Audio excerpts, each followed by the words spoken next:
আসসালামু আলাইকুম ওয়া রাহমাতুল্লাহি ওয়া বারাকাতুহু। কেমন আছেন সবাই? তো আল্লাহর কাছে দোয়া করছি সবাই ভালো ও সুস্থ থাকুন। প্রতিদিনের জন্য সবসময় যেন আল্লাহ সবাইকে সুস্থ রাখেন, এই দোয়া সবসময় কামনা করছি। এবং আপনাদের দোয়ায় আমিও ভালো আছি, আলহামদুলিল্লাহ। আল্লাহর কাছে শুকরিয়া জানাচ্ছি। আজকে আমি আপনাদের সামনে হাজির হয়েছি কাঁঠালের বিচি ভেজে নিয়েছি। এটা আমি হাতে মাখানো ভর্তা করব, দেখুন। তো এখন এখানে আমি পেঁয়াজ ও শুকনো মরিচ ভেজে নিয়েছি। এখন আমি এটা একটু মুথে নেব, নিয়ে তারপর আমি কাঁঠালের বিচিগুলো মাখবো।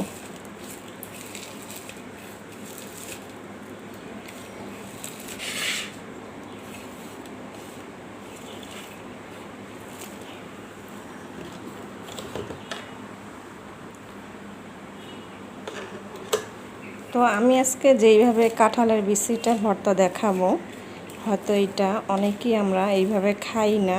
আমরা সবসময় কাঁঠালের বিচি পাঠার মধ্যে বেটে নিয়ে আমরা খাই। তো এই হাতে মাখানো ভর্তাটাও অনেক মজা লাগে খেতে। আপনারা একবার হলো ভর্তা করে খেয়ে দেখুন, হাতে মাখানো ভালোই লাগবে।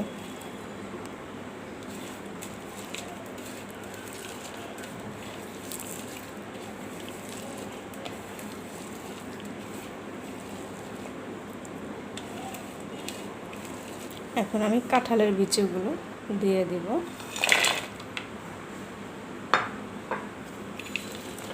এইভাবে আমি মেখে নেব।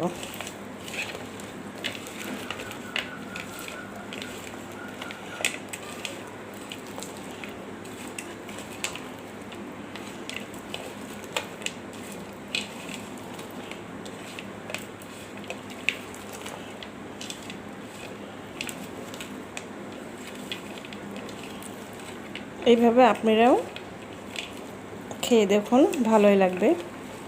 সব সময় তো পাঠায় বেটেই খাই আমরা, তো একদিন না হয় হাতে মাখানো ভর্তাটা খেয়ে দেখুন, আশা করছি ভালোই লাগবে। তো আমি এখন এখানে সরিষার তেল দিয়ে দিচ্ছি। সরিষার তেল দিয়ে দেব,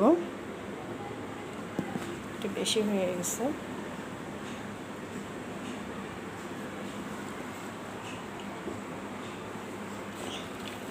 সরিষার তেল দিয়ে দিলাম।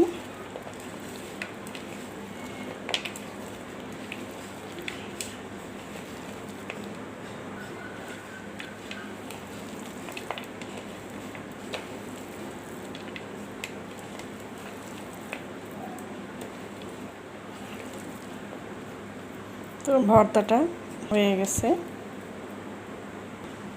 তো হয়ে গেল হাতে মাখানো কাঁঠালের বিচির ভর্তা। তো সবাই ভালো থাকবেন ও সুস্থ থাকুন, এই দোয়া কামনা করে রেখে দিচ্ছি। আসসালামু আলাইকুম ওয়া রাহমাতুল্লাহি ওয়া বারাকাতুহু।